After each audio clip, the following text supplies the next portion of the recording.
എല്ലാവർക്കും ഫാൻസ് ഉണ്ട്. ചുമ്മെങ്കിലും വെറുതെ 2-3 കാണാൻ ആളോട് എനിക്ക് തന്നെ അറിയാം 2-3 കണ്ടവരെ. ഇത് 50 കോടിയല്ല, ഞങ്ങൾ 100 കോടി ക്ലബിൽ വരുന്നതാണ്. ഞങ്ങൾ സോഷ്യൽ ആംഗിളിൽ കണ്ടപ്പോൾ ഒരു നിയമവ്യവസ്ഥയോട് ബഹുമാനം തോന്നുന്നൊരു പടമാണ്. നമ്മുടെ ജീവിതകഥയൊക്കെ കാണാൻ പറ്റിയിട്ടുണ്ട്. നല്ലായിരുന്നു, കൊള്ളായിരുന്നു. സൂപ്പറായിട്ടുണ്ടല്ലോ. ക്രൈം ത്രില്ലർ, നല്ല ത്രില്ലർ, നന്നായിട്ടുണ്ട്. ഒരു ഫാമിലി ആയിട്ട് കാണാൻ പറ്റിയ നല്ലൊരു മൂവി തന്നെയാണ്. അല്ല, അത് 50 കോടിയല്ല, ഞങ്ങൾ 100 കോടി ക്ലബിൽ വരുന്നതാണ് ഞങ്ങൾ ഉദ്ദേശിക്കുന്നത്. പുരിമുരുകന്മാരിയുള്ള ആ ഒരു ത്രില്ല് നമുക്കുണ്ട് ഈ സിനിമയ്ക്ക്. ഇത് തന്നെയാണ് ശരിക്കും ഒരു ക്രൈം എന്ന് പറയുന്നത്. ഇത് തന്നെയാണ്, ഇങ്ങനെ ക്രൈം നടക്കുമ്പോൾ ഇങ്ങനെ ഒരു വക്കീൽ വരും. അതാണ് അതിൻ്റെ ആ സിനിമയിൽ നമ്മൾ കണ്ടുകൊണ്ടിരിക്കുന്നത്. നന്നായിട്ടുണ്ട്. ഓക്കെ, നല്ല പടം തന്നെയാണ്, നല്ല പടം. ഞാൻ സാധാരണ ഇൻവെസ്റ്റിഗേഷൻ ഫിലിം ഇഷ്ടപ്പെടുന്ന ഒരാളാണ്. ജിത്തു ജോസഫിൻ്റെ ആദ്യത്തെ പടം മുതൽ കാണുന്ന ഒരാൾ, ഡിറ്റക്റ്റീവ് എല്ലാം കണ്ടതാണ്. നല്ല വർക്കാണ്. നല്ല ഇപ്പോഴത്തെ തലമുറയ്ക്ക് ഇഷ്ടപ്പെടുന്ന അറിയില്ല, പക്ഷേ അടിപൊളി ഇൻവെസ്റ്റിഗേഷനാണത്. ബോറടിക്കത്തില്ല. പലരും പല രീതിയായിരിക്കാം, പക്ഷേ സൂപ്പർ സ്ക്രിപ്റ്റ് വർക്ക് ചെയ്തിട്ടുണ്ട്.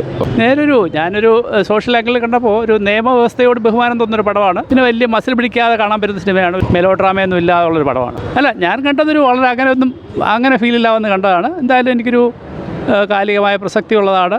ആളുകൾക്ക് വ്യവസ്ഥയോടൊരു ബഹുമാനം തോന്നുന്നതാണ്. പ്രതീക്ഷ നൽകുന്നതാണ്. സൊസൈറ്റിക്ക് ഒരു പോസിറ്റീവ് പ്രതീക്ഷ നൽകുന്ന പടമാണ്. നല്ലൊരു മൂവിയാണ്.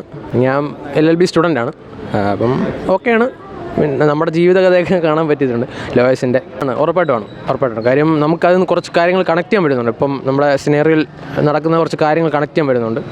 ഓക്കെയാണ്. 50 കോടി വന്നിരിക്കുകയാണ്. ഹാപ്പിയാണ്. ലാലേട്ടൻ്റെ ഒരു തിരിച്ചുവരവൊക്കെയാണ്. ഹാപ്പിയാണ്. ഉറപ്പായിട്ടും മറുപടിയാണ്. നേര് കണ്ടു. അത് കോടതി രീതികളാണ്. മോഹൻലാൽ തിരിച്ചുവരവല്ല, അവരൊക്കെ അഭിനയിക്കാൻ പഠിച്ചവരാണ്. മാത്രമല്ല അവർക്ക് ഫാൻസ് ഉണ്ട്. ചുമ്മെങ്കിലും വെറുതെ 2-3 കാണാൻ ആളോട് എനിക്ക് തന്നെ അറിയാം 2-3 കണ്ടവരെ. വമ്പിച്ചൊരു വിജയമാണത്. നേരെന്ന് പറയണത് അവൻ്റെതെല്ലാം ആക്ഷനാണ് എല്ലാവരും കാണാൻ ആഗ്രഹിക്കുന്നത്. ഇതിലങ്ങനെ ഒരു ആക്ഷൻ ഇല്ല. ഒരു വളരെ കാലം കൊണ്ട് കേസ് നടത്തിയിട്ട് പിന്നെ നിർത്തിയിട്ട് പിന്നെ തുടങ്ങുന്ന ഒരു ഇതാണ് അവൻ്റെ അഭിനയം. മോഹൻലാലിൻ്റെ അഭിനയത്തിനൊന്നും നമുക്ക് പറയാനൊന്നുമില്ല, കഴിവുള്ളതിന്. പക്ഷേ ഇന്നത്തെ കാലത്ത് അടിപൊളിയും എല്ലാം വേണം. നമ്മളിത് RDX കണ്ടതുപോലെ ഒരു ഒറിജിനാലിറ്റി വേണം. അത് ഒറിജിനാലിറ്റി പോലെ തോന്നും. അതൊക്കെ സ്പീഡപ്പൊക്കെ വന്നോളും. അപ്പോൾ ഈ കാലഘട്ടത്തിൽ പണം ഉണ്ടാക്കുക എന്നുള്ളതാണ് പ്രധാനം. അപ്പോൾ അതിനുള്ളത് ഇറക്കിയാൽ കാണും.